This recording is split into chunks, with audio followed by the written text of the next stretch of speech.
Alrighty guys, so we're going to be doing a honest build review here, and we're just going to go over quickly, I'm going to show you a quick map here with a Conqueror on it, so you guys understand that this build does in fact do Conquerors, and does in fact do mapping. This is a white map, by the way, you can see that in the top right there, and basically I just want to go over very quickly how the playstyle works. So basically you have a Vortex on left click, which will essentially shock enemies or kill them. That's what you need to start chaining. So before your chain starts, you are, obviously without Herald of Thunder, you don't do anything, so just be cognizant of that, because I've seen people before where they've got it on left click, they run into a pack, but they've left the Vortex behind them, and then obviously, you can walk in and just die. So that's probably the only quick little caveat here. Autobomber, very fast, very fun playstyle. It's used in particular for this league, and it's fantastic for this league because it has instantaneous long-range damage that can pop the entire packs. So very, very quick. Instantaneous damage has a much higher advantage this league when it comes to the Scourge League mechanic, because obviously you need to quickly clear, you need to quickly move. Worth mentioning though that this build actually isn't as fast as people think it is. My Raider actually was able to get much higher stacks in the endgame, not only because of the damage difference here, but also just because of the default movement speed. That's just something I very briefly want to touch on, is that you basically just run a Quicksilver here.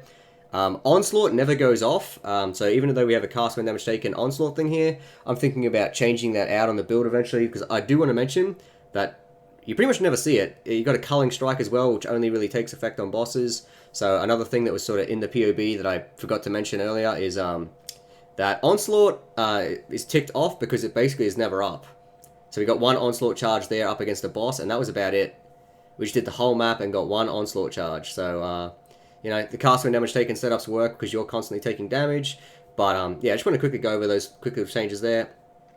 And just quickly tell you right now, so this thing does basic mapping, it can actually kill the Conquerors. The more map mods you add, the weaker this build gets.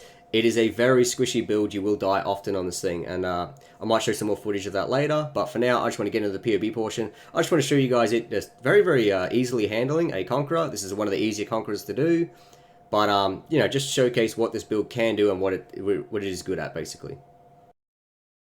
Alrighty guys, so we're going to do a quick POB review at this portion, and we're just going to go over the old POB versus the new one. I'm going to quickly show you the fluff if I can, explain to you a couple of requirements that are not told to you or anything like that, that you kind of just have to work out for yourself. I guess it's left to your discretion, but I'll just go over like what I think was a little bit not up to scratch. Not up to scratch, alright? Between the old and the new POB, and then basically just explain to you the differences, explain to you the changes we made. So, we're going to start with, in the old tree, you are not MOM, obviously Elemental Overload, dead AF. You're not MOM, and also you had like a whole bunch of stat requirements to keep the recovery up. What else was there? Yeah, and we didn't have the recoup nodes. So, we're MOM in this one, and we also use recoup nodes. I'll just quickly show you. Be easier. Alright, so, first thing is we're mind over matter now. This is to split the damage you take back from the Storm Secret Rings. And we're also getting this recovery or recoup. So damage recouped as life basically means that as you're taking damage from this lightning, you're actually recouping a bunch of it, and then you basically split it between this and mana by going MOM and taking the nodes down here. So this damage recouped basically makes it so you pretty much self-sustain all the damage you take. Arguably your mana sometimes runs out because of all your cast when damage taken setups, but that's fine. You just use an instant mana flask. I'll add this to the POB later. I haven't done it just yet. But basically, these nodes alone, along with the just your regular gearing setup here, make you fully sustain the Autobomber playstyle. Another quick mention would be the level here. So it says level 95. You do want to be a high level here. You want to be at least 90 plus. The TLDR for why is that without cluster jewels, you don't have the area of effect needed to make this build feel comfortable. Any monster that can hit you can essentially kill you, right? Like, in the end game here, we have like about a 6k EHP pool or more kind of thing with mana and stuff like that. But the TLDR is you are still very, very squishy. You basically just res capped. You can survive a lot of hits, but as the damage scales up, or God forbid you start putting any map mods on, it gets pretty much to the point where you're insta dead. It's kind of just like a little quick TLDR. We're just going to go over the old POB here first, and I'll explain to you a couple of things that are not mentioned to you. First one. Damage. We go to the config here. You can see that we have chilling area, frenzy charges, this sort of stuff. I'm going to very, very quickly go over this and why I think that's kind of a little bit BS. Long story short, is Algor Mortis are used in this. Algor Mortis giving you like, what was it? Yeah, 35% more damage taken and stuff like that. we never use these gloves. This is not a mapping setup. You don't ever use this. Basically just fluff at the end of the day, man. Reason being, when you're mapping, you are using the Storm's Gift to pro-lift all your explosions. You're an Autobomber, you're a mapper, you're not a bosser. Algor Mortis is purely added in the POB, as far as I'm concerned, just to get the damage number looking nice and high, so you guys get all excited about it. You take this thing off, oops, you lose a mil damage. Okay, so long story short is, you basically, like, one, no one does a glove swap. It's not a real thing, right? That's for fucking the videos you do that, but you drop this thing off, man.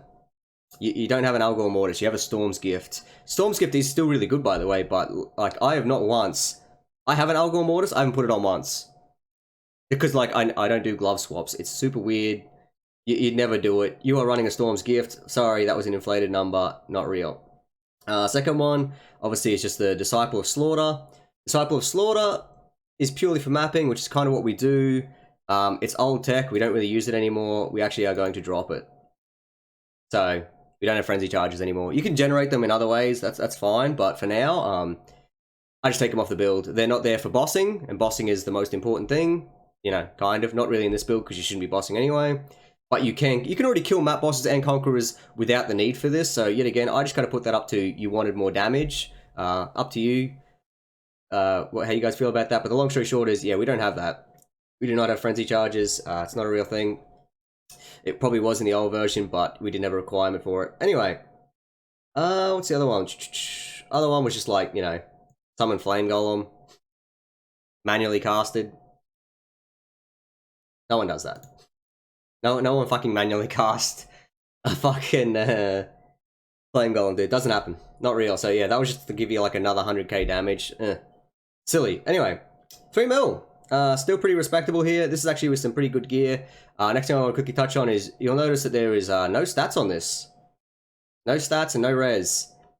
If you guys have ever done a little quick count of like how many rares it takes to cap out your res and stats, 3 is not a lot. 3 is not very fun to have to get your stat and res requirements. And as you can see, we not only need a chunk of strength, we also need a chunk of dex. And we are really, really far behind on this, right? Even with endurance charges, which you kind of don't want to rely on anyway, because you have to be lower res cap before you get this thing. Long story short is, you're a long way off. So when you actually look at your gear, there's not really a lot of flexibility here. So I've actually done you a favor here and added what it would take for you to get your res requirements without it, and I'll quickly show you a couple of tricks to get it. But basically, long story short here is, nearly tier 1 rolls in every single department here. So that's a very expensive pair of boots. I don't possess these, and probably neither do you.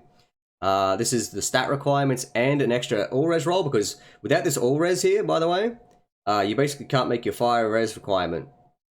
And you're actually really close to like not getting any of these. If I take the all-res off here, you guys will be thinking this is like effed up, right? Because if I take this off, I'm actually like just barely res requirement here, you know what I mean? And this is with, by the way, this is with like all the dials to max. You basically don't make your stat requirements. On the tree, however, thanks to the new Elemental Mastery, you can actually get the all-res requirement here. This helps a lot. So you don't necessarily need the all-res, provided that every other roll is T1. So just, as long as you've got an all-res here, you know, there are no stat requirement issues. If you've got all-res and tier 1 rolls in every single slot, and you went fire and cold here, maybe you could get Ashling to make this even easier. If you get an Ashling roll on it, man, good on you. But yeah, pretty vicious stat requirements and res requirements left on the gear. So it does it like, you know, it should probably advertised as like, you know, 20x budget. The second I've got to buy a belt like this, it goes up. Second I have to buy a very, very specific jade or citrine amulet, the price goes up. Second I got to buy a pair of boots like this, oh my god, the price goes up. And that's to make your stat requirements. So anyway, I thought that was a little bit of a noob trap right there, is not realizing how OP the rest of the gear is. It's kind of just like left there for you to just to like dissect. You're like, oh, there's 3 rares. Oh, you know, I'll just easily get them. And then you like actually look at what you need to get. You're like, oh, yeah, way worse. Another trick is obviously swapping back to one of the small clusters he had. This one here, and getting Enduring Composure, because you are constantly taking damage. This will be up as soon as you start popping your thing. So you're not going to start with the... This is why I don't really like it. it basically means you would be under stat required, right? So like under res requirement until you start taking damage. So imagine you're like, you know, 60 something, I think you'd have to be at least 65 fire res, which is still quite high. And then you would need to start taking damage to then get the endurance charges to give you the extra 12 all res. Not a great, it's pretty much a recipe for disaster if you get hit first, but that's kind of like the TLDR there about that one. Plus you now lose a dual slot, which is great for damage and life, to get endurance charges, which are not great because, you know, no matter what sort of life pool you've got here, 12% physical damage reduction is not enough to really stop physical damage doing tremendous amounts. Anyway, you can still use it if you want. I'm more than happy to have that in the build, and you guys get the endurance charges. But yeah, there's a lot of things you have to fill in to basically get your stat and res requirements, and I think that's something that I really, really want to point out. Another huge thing about this is, while you're like this, in the original POB, I think they just used like 3 life flask or whatever. I can't even remember. But life flask are really shit, you know, unless they're like instant. And instant life flask, they're okay, they're fine, but like in the new version, we don't really worry about it. Since the frenzy charges are basically just bullshit, like they basically are just like, what do we like, basically 2.5 to 2.7, 2.8-ish, you know what I mean? So we would get like 300k from that, if that. Basically just like not really worth it. If you allocate Blood Drinker, not only do you get like 10% more life, but man, this thing will basically like, so long as you're auto-bombing and doing your job as an auto-bomber and killing, you don't really need the life flask unless you're not killing fast enough, right? Which can happen. But basically, while you're mapping and bossing, you know, bossing is basically you not getting hit. Just so you know, like getting your damage as high as possible, walking around the boss, and actually like manually dodging stuff. Only takes a couple of seconds to kill a boss with this level of damage. But you know, obviously, if you're not res requirement or stat requirement or anything like that, or you got lower damage, you will die. If the map mods are hard enough, you will die. So basically, it's like kill or be killed. Hopefully, like I'll show you guys some clips or whatever, or you've already seen them. But basically, if you just like getting instantly popped, this can be mitigated a lot in the end game. But for the most part, you know, good luck. Anyway, that's why we're not a bossing build. This is more spec towards mapping, which is what it is. We got this thing operating fine. I do really recommend making sure you have cluster jewels as a minimum. You start taking these cluster jewels off, and you know, the damage halves every time you do it. Like, cluster jewels are basically mandatory. Level 90 is mandatory. Oh, by the way, I want to talk about this real quickly.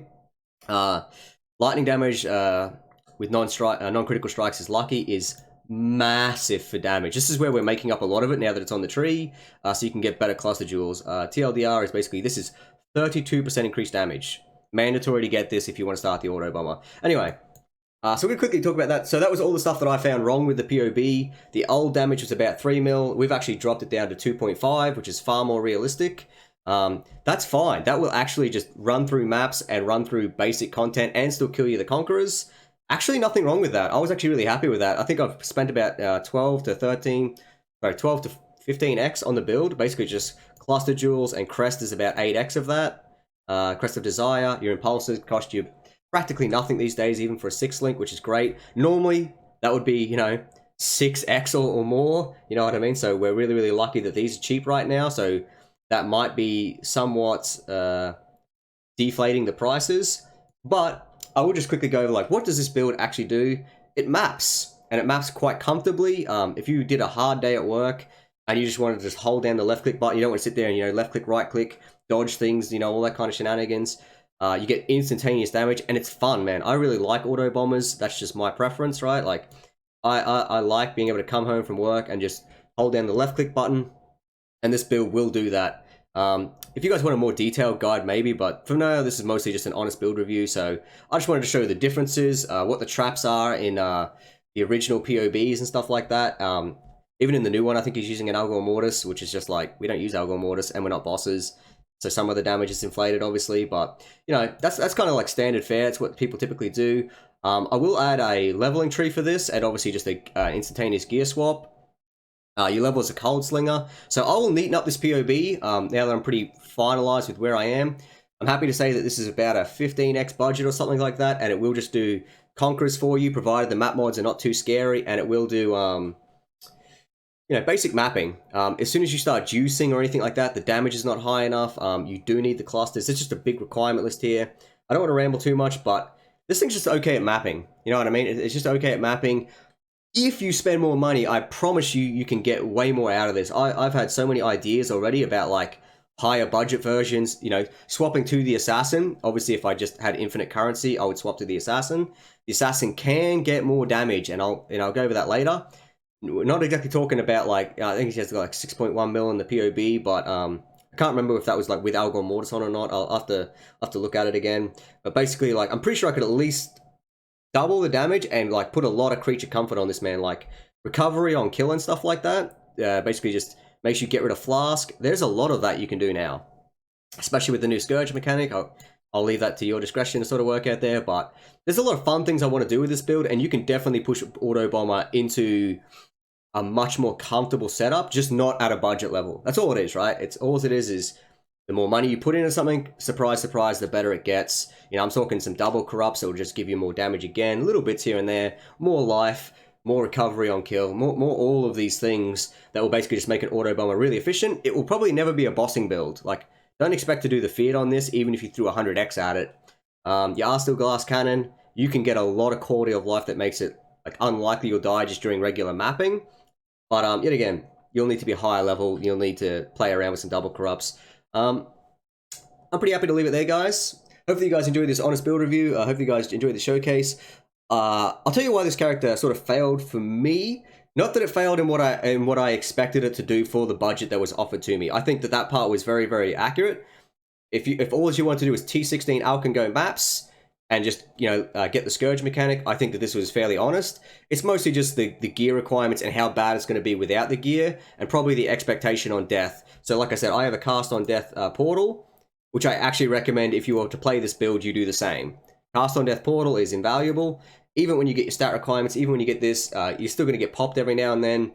You know, the biggest defense here is basically killing them before they kill you. Do that, your damage numbers need to be quite high. To do that, your stats need to be good. You need the cluster jewels. You need everything. You really do need everything, and anything sort of subpar is just it feels better every little upgrade you get at this point. And then obviously to get it into the point of, like, you know, I would say doubling this damage, the money investment just goes through the roof. You know, and then obviously it's not a budget build, and then you maybe feel disappointed with the money you spent to get the same sort of results. Anyway, I don't ramble too much, but I think this is a great Alk and Go character. I think it's fun to play. I think it's fantastic on the budget that it's at. But I won't write home to mum about this thing in like the endgame or anything like that. Anyway, guys, hopefully you enjoyed the honest build review. I'll hopefully get the POB done for you guys today. So I'm going to have to do a leveling tree for Cold Slinger. I'm going to have to basically add everything that I've done here and add it to the leveling tree, because obviously it's just going to be one build. I'll tick on whatever needs to be done. And yeah, hopefully you guys enjoyed it. Hope you guys play the build. It is a lot of fun, man. I really enjoy Autobombers. I just don't want to spend the money to make a real Autobomber. This thing's basically just the budget version. Right, peace out. Thanks for watching. I'll catch you all later. Like, subscribe, all that jazz.